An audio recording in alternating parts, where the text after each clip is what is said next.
Today I'm in the kitchen making individual pull-apart dinner rolls. This is a big batch recipe perfect for any family get-together. This recipe makes about 36 small rolls. Let's get started. Add a pinch of sugar to a half cup of warm water. Stir and then sprinkle on 2 1/4 teaspoons of dry active yeast.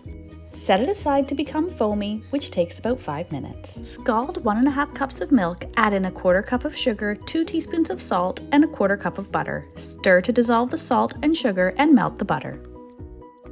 When the yeast is ready and the milk has cooled slightly, add in 1 beaten egg and stir in the yeast mixture. You can do all of this in the bowl of your stand mixer as well. Add 5 1/2 cups of flour and with the dough hook attachment, knead for about 5 minutes. If you're doing it by hand, once the flour has come together to form a dough, tip it out onto the counter and knead for about 8 minutes or until smooth. Cover and let rise 1 hour or until doubled in bulk. Tip the dough out onto the counter, flatten it out slightly with your fingers, and fold it over on itself all the way around the circumference until you have made a dough ball again. Smooth it out, cover, and let rise 1 more hour.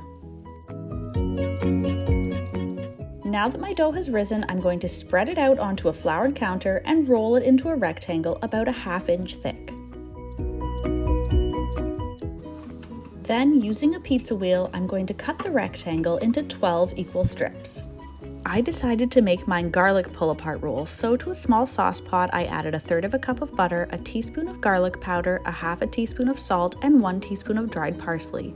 I stirred to combine and melt the butter. Remove from heat and brush on top of the dough strips. If you'd like to make plain pull-apart dinner rolls, omit the seasonings and just use the melted butter. Now I can stack the strips on top of each other. I did 3 groups of 4. Cut them into 1 to 1 1/2 inch portions and place each in a muffin tin. This will help them stay together and hold their roll shape while baking. Don't overfill the muffin tins since the dough will still need to rise once more before baking. Let them rise in a warm place for 30 minutes or until just about doubled in size.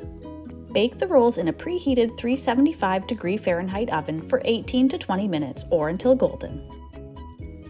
Remove from the oven and immediately brush the tops with the remaining melted butter or garlic butter. These rolls turned out so soft and pillowy, and everyone loved pulling apart all the delicious layers. Serve hot on the side of your favorite meal. Enjoy!